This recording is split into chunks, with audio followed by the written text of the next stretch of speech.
밀크의 디저트 이야기. 두유. How do you do? 밀크의 잉글리시 쇼. 아이쿠, 디저트 이야기입니다. 여러분, 사람들은 원래 우유를 마시지 못했다는 사실 아시나요? 우유를 소화할 수 있는 유전자가 없었기 때문인데요. 여전히 우유를 마시면 배가 아픈 친구들이 있죠? 오늘은 그런 친구들을 위해 콩으로 만든 우유, 두유에 대해 알려드릴게요. 두유를 어디에서 누가 최초로 만들었는지 정확한 기록은 없지만 한국에서 두유를 만든 사람은 정재원 회장님이랍니다. 1930년대에는 소화불량으로 병원을 찾는 아이들이 많았어요. 선생님, 저희 애 좀 살려주세요. 어머니, 침착하세요. 무슨 일이시죠? 저희 아이가 며칠째 설사랑 구토를 해요. 복부가 부풀었군요. 이건 소화불량 증상인데 뭘 먹이셨나요? 그냥 우유만 먹였어요. 우유요? 정재원 회장님은 소화불량의 원인을 찾기 위해 매우 노력했지만 원인을 찾지 못했고 결국 치료받지 못한 아이는 세상을 떠났습니다. 아이들이 죽어가는데 아무것도 못하다니. 지금껏 뭘 공부한 거지? 한국에선 도저히 원인을 알 수 없으니 외국으로 나가자. 결국 정재원 회장님은 소화불량의 원인을 찾기 위해 43세의 나이에 미국으로 유학을 떠났습니다. 힘들군. 오늘은 이쯤 하고 집에 갈까?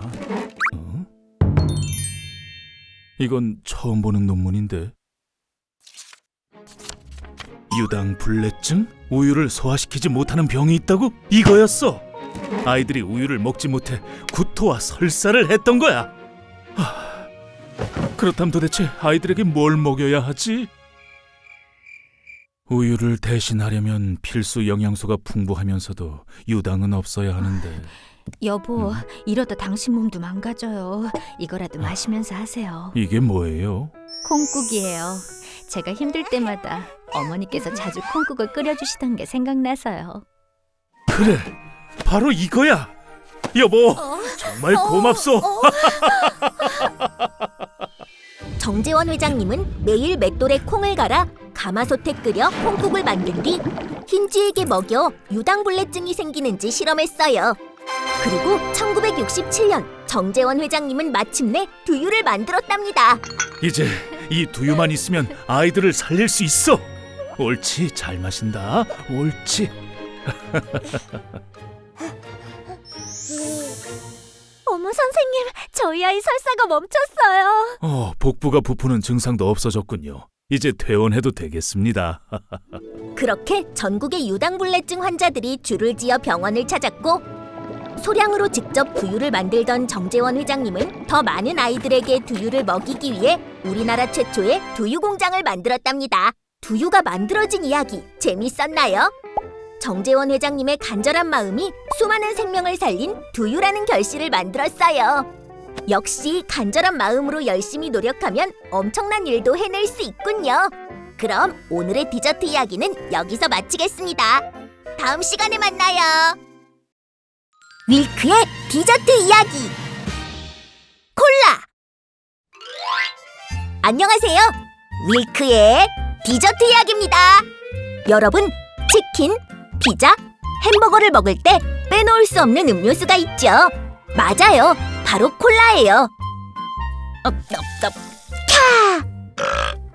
톡 쏘는 청량함에 달콤한 맛까지 최고의 음료수죠. 그런데 이 콜라가 처음에는 약으로 만들어졌다는 사실을 아시나요? 오늘은 콜라의 역사에 대해 알아볼게요. 1800년대 미국 애틀란타에는 존 펜버턴이라는 약사가 있었어요. 하지만 미국에서 남북전쟁이 일어나면서 펜버턴도 전쟁에 참전했죠. 전쟁이 끝나고 펜버턴은 집으로 돌아가는 길에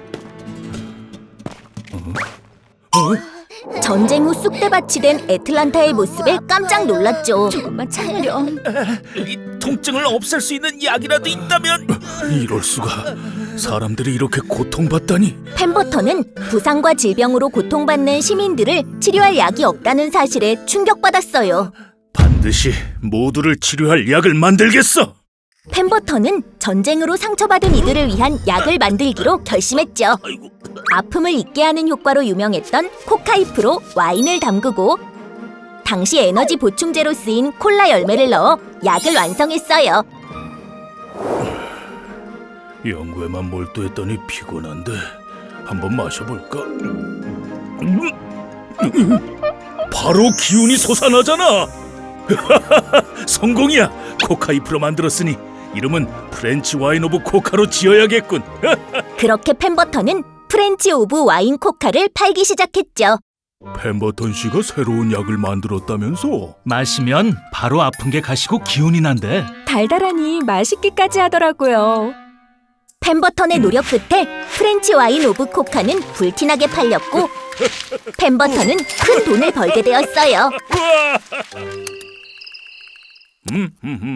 다음 뉴스입니다. 금주법이 입법되어 뭐라고? 술을 사고 파는 것이 모두 금지된다고 합니다. 안 돼. 그럼 내 프렌치 와인 오브 코카는? 하지만 1886년 시행된 금주법으로 인해 와인이 들어간 펜버턴의 약은 더 이상 판매하지 못하게 되죠. 이대로 프렌치 오브 와인 코카를 포기할 순 없어. 이걸 어쩐담. 절망에 빠진 펜버턴은 무언가를 발견했어요. 바로 소다 파운틴이라 불리던 탄산수 제조기였죠. 당시엔 건강에 좋다는 광천수를 인공적으로 만들기 위해 탄산수 제조기가 약국마다 자리하고 있었어요. 그리고 사람들은 다양한 맛의 시럽을 탄산수에 타 마시곤 했죠. 탄산수? 와인 대신 이걸 넣어볼까?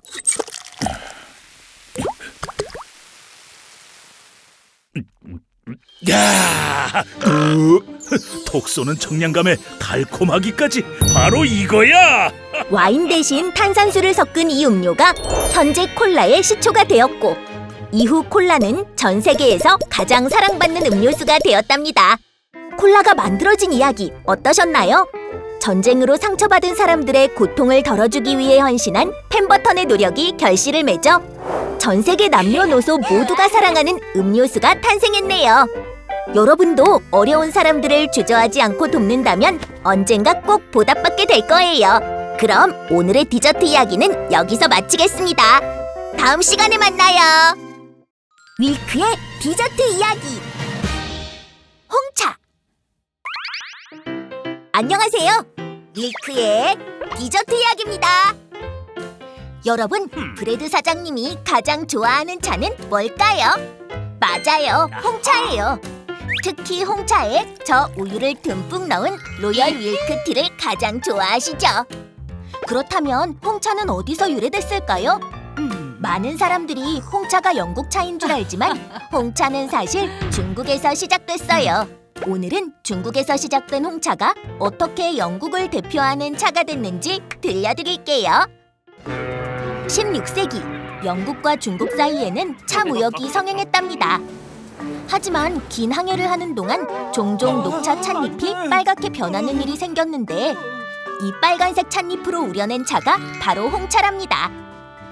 영국으로 건너온 홍차는 향이 좋아서 순식간에 큰 인기를 끌기 시작했어요. 특히 여성들 사이에서요. 당시 영국의 남성들은 주로 카페에서 커피를 마셨는데 여성들은 카페 출입이 금지돼서 커피를 마시기 힘들었답니다. 뭐야? 왜 우리는 카페에 못 들어가게 하는 거야? 우리도 카페에 들어갈 권리가 있다고. 세상은 너무 불공평해. 맞아. 여자란 이유로 투표도 못하고 대학도 못 가고 카페에서 커피까지 못 마시게 하잖아. 얘들아! 어머 샬롯, 손에 들고 있는 게 뭐야?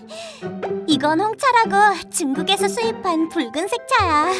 붉은색 차? 향도 그윽하고 맛도 좋아서 요즘 인기가 많대. 정말? 나도 한번 마셔보고 싶다. 그럴 줄 알고 같이 마시려고 가져왔지.